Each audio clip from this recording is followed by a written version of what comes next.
The simple present tense is a fundamental tense in English. It's something you'll use every day. We use it to talk about things that are true now and things that happen regularly. It's like describing your daily routine or stating facts. Think of it as the default tense in English. When you're unsure which tense to use, the simple present is often a good starting point. Mastering it is crucial for speaking and writing English confidently. This tense isn't just about talking about the present moment, it's also used to express general truths and facts.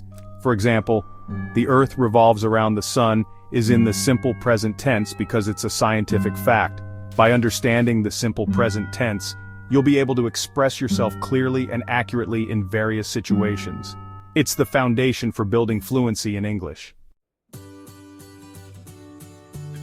When do we use this tense? Imagine yourself talking about your habits, daily routines, or things you do regularly. For instance, you might say, I wake up at 7 a.m. every day. That's the simple present tense in action. We also use it for things that are generally true, like scientific facts or universal truths. For example, water boils at 100 degrees Celsius is a fact stated in the simple present tense. Don't forget about expressing your likes and dislikes. When you say, I love pizza or I dislike mushrooms, you're using the simple present tense to express your preferences. Finally, the simple present tense is used for scheduled events in the future, especially when talking about timetables or programs. For example, the train departs at 8 p.m. uses the simple present tense to indicate a future event. Forming the simple present tense is quite straightforward. For most subjects, you simply use the base form of the verb.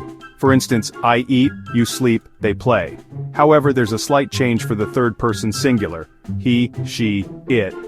In these cases, you add an s or es to the base form of the verb. For example, he eats, she sleeps, it rains. When forming negative sentences, we use do not or does not before the base form of the verb. For example, I do not eat meat, she does not like coffee. To form questions, we use do or does before the subject followed by the base form of the verb. For instance, do you like ice cream? Does he speak English?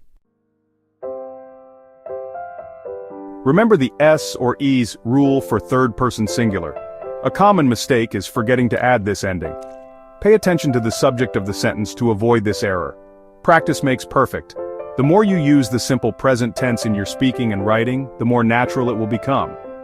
Don't be afraid to make mistakes. That's how we learn. Try using the simple present tense to describe your daily routine, your likes and dislikes, or some interesting facts you know. The more you practice, the more confident you'll become. Remember, the simple present tense is a fundamental part of English grammar. Mastering it will significantly improve your communication skills.